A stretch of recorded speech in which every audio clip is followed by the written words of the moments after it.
I am sure many of us spent some of Sunday glued to the news in Israel, awaiting the first footage of the return of Romy, Emily, and Doron.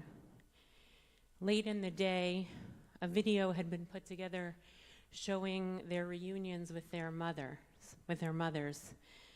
For me, that was the moment when I lost it. The tears just streaming down my face in relief, elation, and sorrow, of course, for all those who would never get those reunions. Some joy, some hope, some redemption amidst such horror. Rachel Goldberg-Polin, the mother of Hirsch Goldberg-Polin, who was murdered in September in the tunnels of Gaza, wrote a piece in the Times of Israel this week, and she spoke of her daily practice of reciting Psalm 126, which opens with the words which are familiar to many of us, Shir HaMa'alot, B'shuv Adonai et Shivat Zion Hayinu Kechomim. And she translated the psalm as, when God returns the captives of Zion, we will be like dreamers.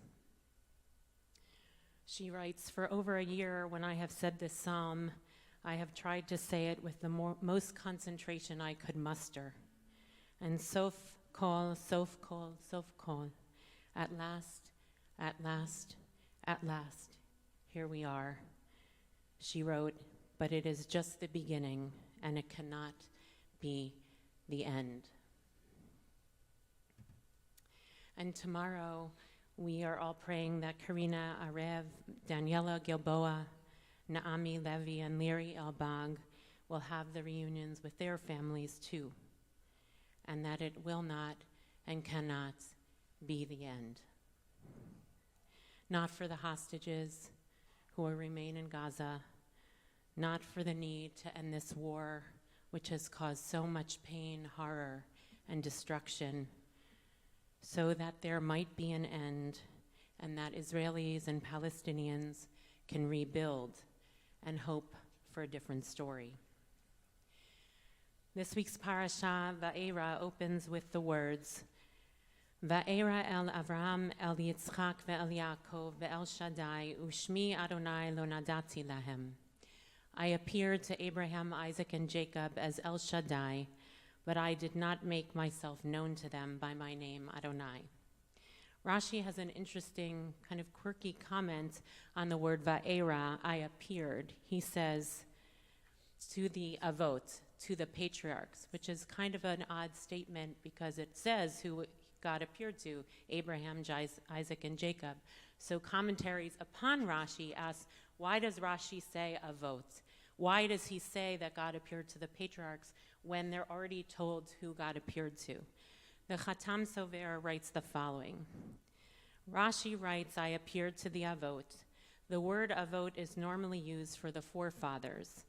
But if so, what is Rashi adding over the verse the verse itself states? Rather, the word Avot here is derived from the Hebrew word Aleph Bet He, Ava, a verb which implies desire. It's a word of desire. God comes to those who really desire God, says the Chatam Sofer, such as Avraham, Yitzchak, and Yaakov. Ta'ava, desire to experience God, to know God, to long for God, in some way is a catalyst for God showing up to those who desire. I think of Rachel Goldberg-Polin this way. Even for all her heartbreak and devastation, she still desires to know God, and she still gets a chizuk, a strengthening from reciting this verse every day. She davens every day. And of course, after Sunday and the return of hostages, then came Monday and the inauguration of the new president. And since that day, violent criminals who assaulted our capital and our democracy and our policemen were pardoned. And there have been raids in hospitals and clinics in our very own city, trying to track down those who are undocumented. Countless orders have been issued which go against our Constitution, like the birth or citizenship right. And there's an executive order that says that there are only two genders. One could be identified as a Republican or a Democrat or an independent. The hatred, the hypocrisy, the unlawfulness that has been unleashed in less than a week is astounding. And then I return to this teaching of the Khatam Sofer, asking the question, what will we desire?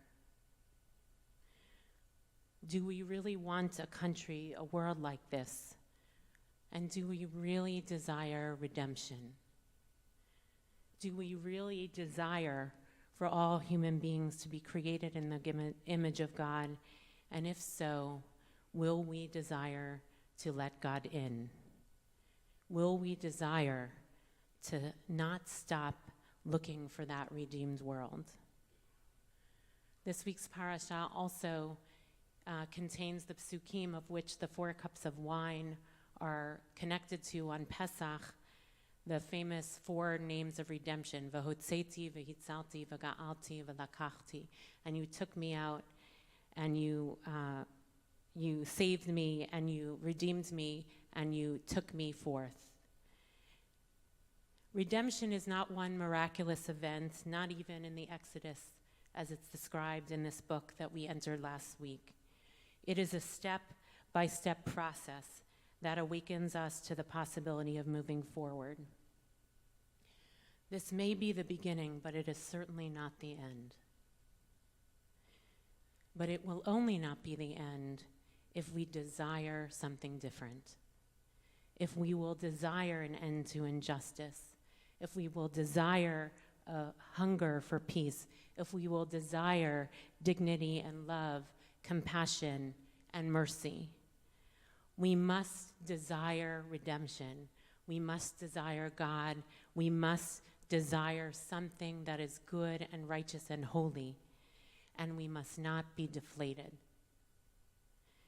If it is not right here, right now, let us desire it. And find God in the small acts of redemption where they are to be found, because they are to be found. And if last Sunday was a teacher of that, then we should all learn that lesson. It is not the end, it must be the beginning.